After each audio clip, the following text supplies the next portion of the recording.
할렐루야. 오늘 새해 맞아서 구정설 맞아서 주시는 하나님 말씀 설교 제목은 따라합니다. 새해 복 많이 받으세요. 새해 복 많이 받으세요.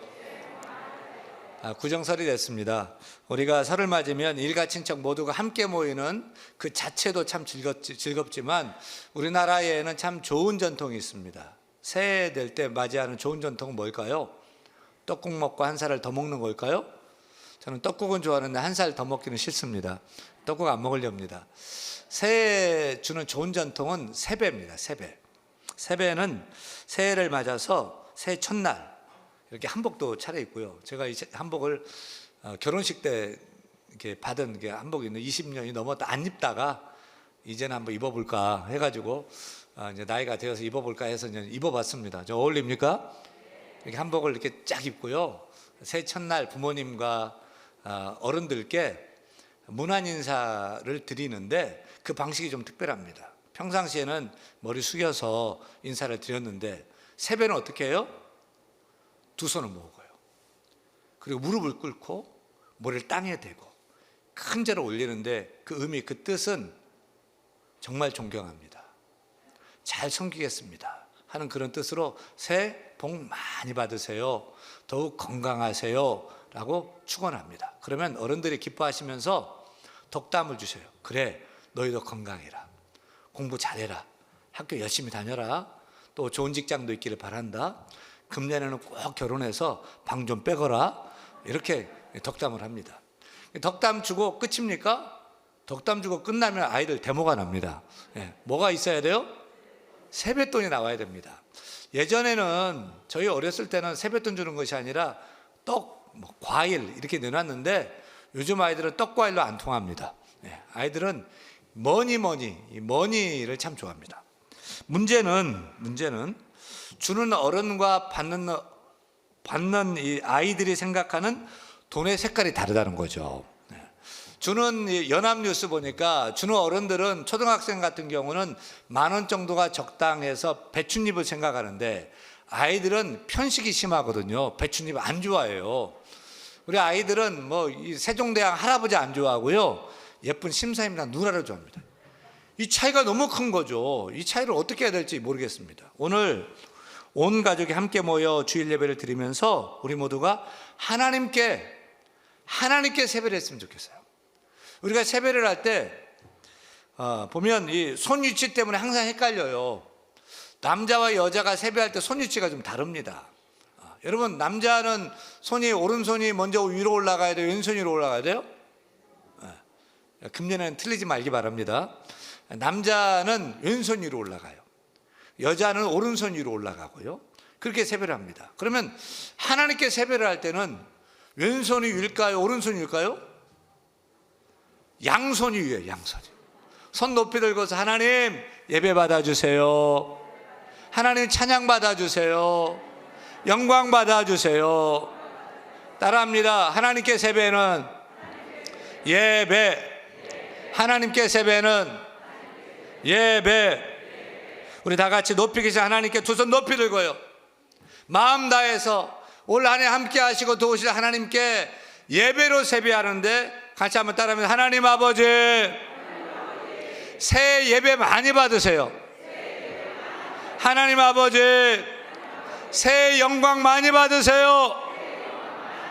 박수 영광 올려드립니다. 이렇게 하나님께 세배를 하면 하나님이 입을 싹 닦아요? 아니에요. 세뱃돈을 듬뿍 주셔요. 하나님 주신 세뱃돈은 복입니다. 우리 시편 128편 5절 말씀 같이 읽습니다. 여호와께서 시온에서 내게 복을 주실지어다. 우리 하나님 복 주신 하나님인 줄 믿으시면 아멘. 하나님 복 주십니다. 우리가 기억할 것은 복은 내가 복을 줄 수 있는 게 아니에요. 우리가 세배할 때 새해 복 많이 받으세요 라고 하는 말만 봐도 잘 알 수 있습니다. 새해 복 많이 받으세요 라고 하는 말은 복 주시는 분께 우리가 복을 빌어서 상대방에게 복이 임하도록 그분이 복을 받도록 하는 것이 아닙니까? 여러분, 복을 주는 자가 있고 복을 받는 자가 따로 있어요. 내가 복을 만들어 내가 복을 줄 수 있는 게 아니에요.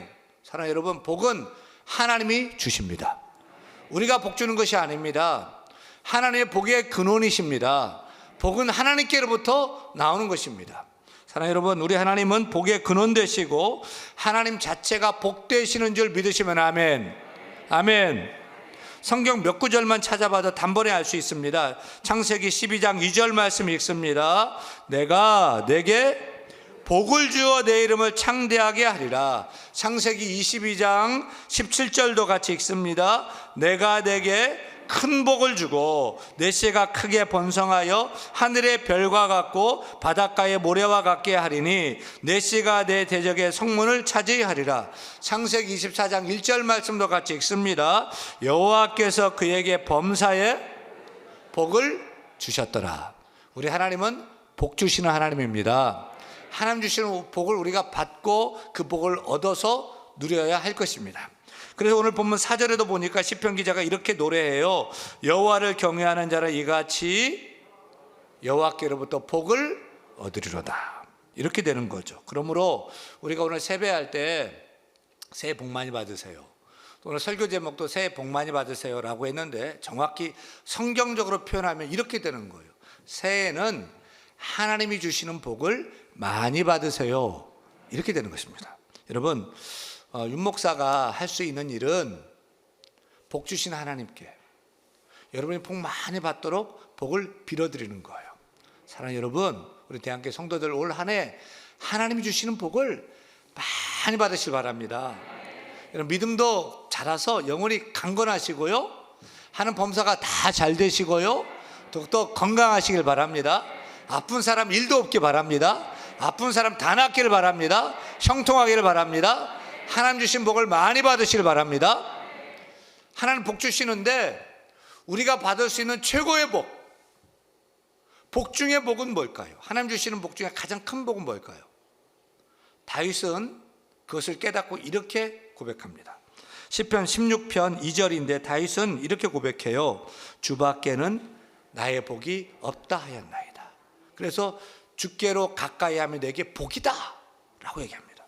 사랑하는 여러분에게 다른 것이 복이 아니라 우리가 받아야 할 복 중의 복, 최고의 복이 하나님을 믿는 것이 복임을 깨닫는 믿음이 있기를 바라요. 하나님을 아는 것이 내게 복이 되고 하나님 만나는 것이 내게 복이 되고 이렇게 하나님께 나와서 예배하고 신앙하는 것이 내게 복이 되고 그 말씀대로 사는 것이 내게 큰 복, 가장 큰 복임을 깨닫는 그 믿음이 있기를 간절히 축원합니다. 축원합니다. 다윗은 왕으로서 세상 것을 다 가져봤어요. 부귀영화 그의 손에 있었어요. 명예 권력도 그의 것이었어요. 나라도 그의 손에 있었어요. 세상 모든 것을 다 가졌어요. 근데 가져봤는데 그것들이 다 시시해요. 세상 것들과 하나님을 비교할 때 그것들은 아무것도 아니에요. 다 시시했던 거예요. 다윗에게는 오직 여호와 하나님만이 가장 큰 복, 참복임을 깨달았던 것입니다. 그래서 그는 이렇게 고백하는 거예요. 주밖에는 나의 복이 없나이다. 우리 성도들도 다윗처럼 주밖에는, 하나님 밖에는 나의 복이 없습니다 라고 고백할 수 있기를 소원합니다. 여러분에게 하나님은 나의 참복이다는 믿음이 있기를 소원합니다. 돈이 많으면 참 좋지만 돈 많은 게 참복은 아니에요. 세상에 성공하면 좋지만 세상 성공이 참복은 아니고, 건강하면 좋지만 그 건강 무병장수가 참복이 아니에요. 그 모든 것들은 하나님이 주시는 것들이에요. 사랑하는 여러분, 다 주시는 하나님이 참복입니다. 하나님이 복의 근원입니다. 그리고 우리 예수님이 복이십니다. 성령님이 복이십니다. 따라 새해에는 우리 성도들이 새해 복 많이 받기를 바라는데 우리 옆 사람에게 이렇게 복을 빌어주세요. 사랑하는 성도님, 새해에는 하나님의 복 많이 받으세요. 예수님의 복 많이 받으세요. 성령 충만의 복 많이 받으세요. 그럼 누가 하나님의 복을 많이 받을 수 있죠? 누가요? 시편 128편 1절에 그 답이 있습니다. 시인은 이렇게 노래합니다. 같이 읽습니다. 여호와를 경외하며 그의 길을 걷는 자마다 복이 있도다. 4절에서도 똑같이 노래합니다. 여호와를 경외하는 자는 이같이 복을 얻으리로다. 여러분, 하나님 복 주시는데 아무에게나 복을 남발하시지 않아요. 누구에게 복을 주셔요? 여호와를 경외하는 자에게 복을 주십니다. 시편 115편 12절 13절에도 보면 여호와께서 우리를 생각하사 복을 주시되 이스라엘 집에도 복을 주시고 아론의 집에도 복을 주시며 높은 사람이나 낮은 사람을 막론하고 크게 여호와를 경외하는 자들에게 복을 주시리로다. 사랑하는 여러분, 새해는 여호와를 경외하시길 바랍니다. 그래서 하나님 주시는 복을 많이 받기를 바랍니다. 경외는 하나님을 두려워한다는 거거든요. 그럼 하나님 무서워서 두려워 떨라는 거예요? 그게 아니죠. 하나님 너무 좋은 거예요. 난 하나님 너무 사랑스러워요. 하나님 너무 존경해요. 그래서 하나님의 가볍지 않고 하나님 무거워요. 하나님을 존귀하게 여겨져요. 그 하나님이 그래서 하나님을 두려워한다는 뜻입니다. 우리는 하나님을 사랑하고 존경하기 때문에 내 인생의 최고봉 되시는 하나님만 믿고 따라야 될 줄 믿습니다. 하나님 아버지께 두 손 들고 예배하며 찬송해야 될 줄 믿습니다. 힘들고 어려울수록 더 높이 두 손 들고 하나님께 부르짖어 기도할 수 있는 복된 주의 성도 다 되기를 축원합니다. 미국으로 이주해온 청교도들은 미국에 첫 발을 딱 딛고 제일 먼저 한 일이 뭐죠? 교회를 세우고 하나님께 예배를 드렸어요. 자기들이 살 집을 지은 게 아니에요. 아이들을 가르칠 학교를 먼저 지었던 것이 아니에요. 먼저 하나님께 예배할 교회를 짓고 마음껏 예배했어요. 그리고 살 집도 짓고 그리고 학교도 지었어요. 그렇게 예배하고 신앙으로 세운 그 나라를 하나님이 크게 축복해 준 줄로 믿습니다. 믿음의 조상 아브라함은 직업이 목축이었잖아요. 양을 키웠어요. 그래서 한 군데 머물러 사는 것이 아니라 자꾸 이사하고 이동을 했습니다. 근데 아브라함은 이사가고 이동할 때마다 제일 먼저 제단을 쌓고 하나님께 예배하고 제사를 드렸어요. 하나님이 그것을 보시면서 야, 참 귀하다, 참 예쁘다, 하나님 기뻐하셨어요. 그래서 하나님께서 믿음의 조상을 세우고 많은 복을 아브라함에게 부어 주신 것입니다. 이것이 여호와를 경외하는 인생의 모습인 것입니다. 이렇게 우리도 올 새해는 하나님을 경외함으로 하나님만을 앞장세워 나갑시다. 올 한 해는 하나님만 경외함으로 힘써 예배하며 나아가십시다. 올 한 해는 주일 성수하고 하나님을 기쁘시게 사시기를 바랍니다. 그 말씀에 순종하시기를 바랍니다. 우리가 예배로 하나님께 세배하고 하나님을 경외할 때 하나님이 세뱃돈을 주셔요. 구체적으로 어떤 세뱃돈을 주실까요? 오늘 말씀 보니까 우리 가정에 복을 주신다. 첫째, 하나님을 경외하는 우리 남편에게 복을 주시고요. 둘째, 하나님을 사랑하는 여호와를 사랑하는 아내에게 복을 주시고요. 셋째, 하나님 말씀대로 사는 우리 자녀들에게 복을 주시겠다고 약속하십니다. 먼저 하나님께 예배로 세배하는 남편들에게 주시는 세뱃돈은 첫째, 따라합니다. 수고할 일과 거기에 합당한 물질의 복을 주십니다. 우리 2절 말씀 같이 크게 읽습니다. 내가 내 손이 수고한 대로 먹을 것이라 내가 복되고 형통하리로다. 아멘입니까? 요즘 사람들은요, 일 안 하고 편히 놀고 먹으면 그것이 복이라고 생각합니다. 여러분도 그래요? 여러분 일 좀 안 하고 그냥 돈 많아가지고 그냥 놀고 먹었으면 좋겠어요? 지난주에 저희 고등학교 친구들을 만났습니다. 제가 이제 고등학교 졸업한 지가 한 5년이 넘어선 것 같은데 여전히 만나는 친구 몇몇이 있어요. 세 친구 만나요. 저까지 4명입니다. 한 친구는 고등학교 선생님을 하고요. 한 친구는 용접학원 원장을 하고 한 친구는 대한항공 승무원으로 사무장을 해요. 근데 다들 잘 지내던데 대한항공 사무장으로 있는 친구가 코로나 2년, 이제 3년이 되도록 이제 비행을 못하고 일을 못하고 집에만 있는 거죠. 아마도 이 코로나로 모두가 다 힘들지만 항공업계, 여행업계 사람들이 제일 힘들 것이라고 생각을 합니다. 그래도 이 친구는 대한항공 직원이니까 비행 안 하고 일 안 하고 집에 있어도 월급이 따박따박 70% 정도 그렇게 월급이 이제 들어오는데 먹고는 사는데 문제는 뭐예요? 할 일이 없는 거예요.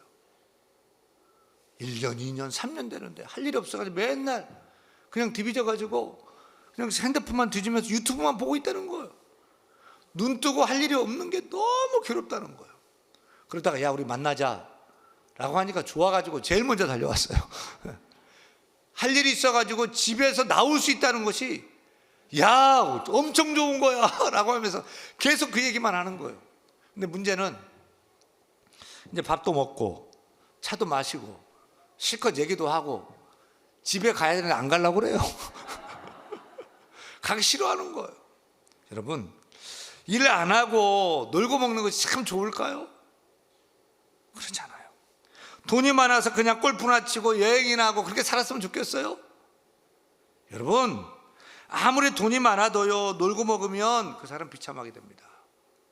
물질도 그냥 날아가고요, 가정도 날아가고, 부부관계도 깨지고. 그러니까 돈 많으니까 술, 담배하고 마약하고 막 여자들 막 성관계 문란해지고 인생이 비참해지는 거죠. 미국의 한 신문 기자가 지난 10년간 $10,000,000 이상의 로또 복권에 당첨된 사람들의 삶을 조사한 신문 칼럼을 제가 읽어봤어요. 그러니까 복권 한 장으로 어느 날 $1 주고 복권을 샀는데 1,000,000 불, 120억 원, 1불에 120억 원. 대박이죠. 이런 일이 어디 있어요? 여러분, 그런 대박을 터뜨리고 그런 복을 받은 사람들 어떻게 살고 있을까요? 그 기자는 무작위로 1,000,000 불 이상의 복권에 당첨되어서 10년 이상 된 사람들의 삶을 추적하기 시작했어요. 그 결과를 보니까 한결같이 모두가 다 불행한 삶을 살고 있다는 거예요. 어떤 사람은 복권에 딱 당첨되어서 아내에게 제일 먼저 한 말이 뭐였을 것 같아요? 우리 이제 이혼해. 그리고 몇 번의 결혼을 거듭하다가 비참한 삶을 살고 있는 거예요. 또 한 사람은 일 안 하고 술과 마약에 빠져서 마약 중독자가 됐어요. 또 한 사람은 사업도 못 하는데 그냥 그 돈 가지고 사업했다가 쫄딱 망해서 자살했어요. 또 어떤 사람은 갑자기 많은 돈이 생기니까 형제, 친척, 친구들이 막 연락이 오잖아요. 그래서 전화 끊고 막 숨어서 막 도망 다니다가 지금은 정신병원에 입원해 있다는 거죠. 하나님 우리에게 복을 주셨는데 그것은 노동의 복입니다. 노동의 복. 여러분, 직장 생활 또 사업하는 거 힘들고 어려워도 정말 먹고 살려고 하는 것 같지만 일할 때 사람이 사는 거예요. 일할 때 기쁨이 있고, 일할 때 만족이 있고, 일할 때 나의 나됨을 깨닫게 되는 거예요. 아침에 눈을 뜨고 할 일이 있다는 것은 큰 축복임을 깨닫기를 바랍니다. 직장 생활할 때 힘들고 어렵지만 내가 눈을 뜨고 오늘도 출근할 직장이 있다, 놀라운 복임을 깨닫기를 바랍니다. 자그만 구멍가게 같지만 그 작은 생업도 복이에요. 그 일로 통해서 아이들을 가르쳤고요, 대학을 보냈고요, 결혼도 시켰어요. 그 작은 생업도 하나님 주신 크신 축복임을 깨닫기를 바랍니다. 올 한 해 우리 성도들 가정에 취업의 문이 활짝 열리기를 바랍니다.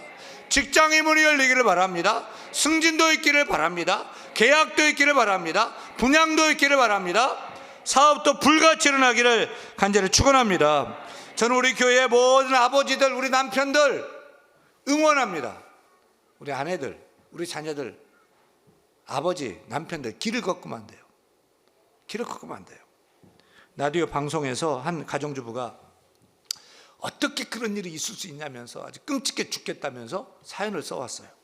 여러분, 왜 이 가정주부가 끔찍해 죽겠다면서 방송국에 사연을 보냈어요? 그 사연 내용은 이런 거예요. 글쎄, 제 남편이 다시 태어나도 나하고 결혼하고 싶다는 거예요. 정말 그 인간 징글징글하고 끔찍해 죽겠는데 나하고 결혼하겠다는 거예요 하면서 사연을 보낸 거예요. 아내 여러분, 남편이 벌레예요?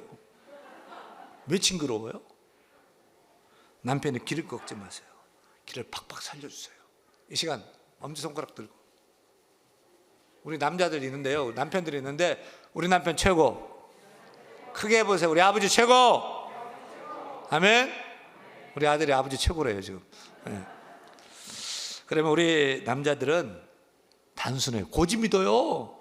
진짜인지 알아요. 뭐 최고인지 알아요. 뼈 빠지게 막 일하는 거예요. 사랑하는 여러분, 하나님께서 올 한 해 우리 가정에 일을 주시길 바랍니다. 일이 끊어지지 않기를 바랍니다. 직장이 잘 되기를 바랍니다. 사업이 잘 되기를 바랍니다. 그 수고의 복을 깨닫고 형통한 은혜가 있기를 축원합니다. 둘째, 아내에게 주시는 세뱃돈은 따라합니다. 결실한 포도나무 같은 풍성한 복을 주십니다. 3절 말씀 같이 읽어요. 내 집 안방에 있는 내 아내는 결실한 포도나무 같으며. 유대 히브리 사상에서 아내는 포도나무로 비유를 합니다. 왜냐하면 포도나무는 풍성함과 기쁨을 상징하기 때문입니다. 여러분, 포도나무 보세요. 포도나무 줄기가 막 우람하지요? 안에 가늘고 연약하고 앙상해요. 힘이 없어요. 그런데 거기서 열리는 포도송이를 보세요. 그 앙상한 데서 포도송이가 막 주렁주렁 열립니다. 탱글탱글 열립니다. 맛도 좋죠. 달지요. 영양도 좋지요. 요즘 나온 샤인머스켓, 껍질째 먹는 샤인머스켓은 새우깡도 아닌데 자꾸 손이 가요. 맛이 얼마나 좋은지 막 계속 한 송이째 계속 먹게 돼요. 보니까 영양가도 좋아가지고 제가 보니까 그 포도에 샤인머스켓은 포도에 비타민 A, B, C, D, E 다 들었어요. 피로 회복에도 좋고 면역력에도 좋고 피부 미용에도 좋아서 먹을수록 얼굴이 예뻐진다고 그러고요. 몸 포도를 먹었는데 원기 회복이 된다. 뭐 이렇게 막 써 있더라고요. 이것이 가정에서 아내의 모습이고 가정에서 어머니의 모습이 되어야 할 것입니다. 가늘고 연약하지만 아내는 맛있고 영양가 넘치는 열매를 많이 맺고요. 아멘. 그래서 아내는 남편의 기쁨이 되고 우리 자녀들의 큰 만족되기를 축원합니다. 올 한 해 동안 하나님께서 하나님을 경외하는 믿음의 모든 여성들에게 샤인머스켓 같은 그런 맛있고 달콤한 포도송이 같은 포도 열매 같은 결실한 풍성한 복이 있기를 간절히 축복합니다. 셋째, 우리 자녀들에게 주시는 세뱃돈은요, 따라합니다. 감람나무 같이 쓰임받는 복을 주십니다. 농사 중에 가장 어려운 농사가 무슨 농사예요? 자식 농사예요. 저도 자녀를 키워보니까 자녀는 내 마음대로 안 돼요. 다른 것도 좀 할 수 있겠는데 내 자식만큼은 내 마음대로 안 돼요. 자식 농사가 어려워요. 어떻게 해야 돼요? 방법 없어요. 하나님이 자녀를 농사 지어 주셔야 될 것 같아요. 3절 하반절 말씀 같이 읽어요. 내 식탁에 둘러앉은 자식들은 어린 감람나무 같으리다. 유대인들은 자녀들을 감람나무 즉 올리브나무에 비유를 했습니다. 왜냐하면 올리브나무는 척박한 땅에서도 잘 자라고요. 그 수명이 1000년, 2000년 그렇게 돼요. 우리가 그 성지순례 가서 감람산 겟세마네 동산에 가봤는데 거기에 예수님이 엎드려 기도했을 때 같이 옆에 서 있을 것이라는 추정하는 2000년이 넘는 올리브나무가 아름답게 있는데 2000년이 넘었는데 열매를 많이 맺주는 거예요. 또 올리브나무는 설령 잘리고 베어져도 그 그루터기에서 또 새싹이 나오고 또 올리브 열매를 많이 맺는 거예요. 올리브나무의 특징은 따라서 생명력이 있어요. 따라서 하나님을 경외하는 가정은 비록 그 부모들이 나이가 들어 죽고 세상을 다 떠난다 할지라도 그 자손들이 계속 끊어지지 않고 계속 새롭게 태어나서 그 가정의 혈통을 유지하며 번성하게 되는 축복이 있다는 것이죠. 여러분 가문이 그렇게 혈통이 계속 이어지는 번성하는 명문가 되기를 축복합니다. 축복합니다. 또한 올리브 열매를 쫙 짜면 하나님이 인류에게 준 최고의 기름 올리브유가 잘 나오고요. 올리브는 잎이 더 좋아요. 기름보다 그 잎이 더 비싸요. 그 잎을 따가지고 차로 끓여 먹으면 심혈과 심장이 너무 좋은데 그 잎이 더 귀하고 더 비쌉니다. 그 기름은 왕이나 제사장, 선지자를 세울 때 부어 사용하지 않았습니까? 따라서 여호와를 경외하는 가정의 자녀는 감람나무처럼 언제 어디서 무엇을 하든지 존귀하게 쓰임받고 사용되는 축복을 받는다는 것입니다. 여러분의 자녀들도 감람나무처럼 그렇게 어디서나 존귀하게 쓰임받기를 축복합니다. 자식 농사 어떻게 해야 됩니까? 너무 어려워요. 여러분 어떻게 해야 됩니까? 오늘 말씀에 저는 답을 찾았습니다. 그 답은 우리 부모님이 하나님 여호와를 힘써 경외하는 것입니다. 그리고 그 자녀를 하나님께 맡기는 것입니다. 그럼 내가 키우고 내가 원했던 것보다 하나님께서 내 자녀를 더 잘되게 키워주시는데 감람나무처럼 열매 맺게 할 줄로 믿습니다. 베어져도 다시 생기 있게 일어나서 또 열매 맺게 될 줄 믿습니다. 기름을 많이 거두게 되고 윤택하게 되고 어디서 무엇을 쓰임받는 감람나무 같은 그런 자녀로 축복이 될 줄로 믿습니다. 사랑하는 여러분, 새해가 되었습니다. 새해 복 많이 받으세요. 하나님의 복 많이 받으세요. 우리 남편들에게도, 우리 아내들에게도, 우리 자녀들에게도, 우리 가정에 하나님의 복이 넘쳐나기를 간절히 축원합니다.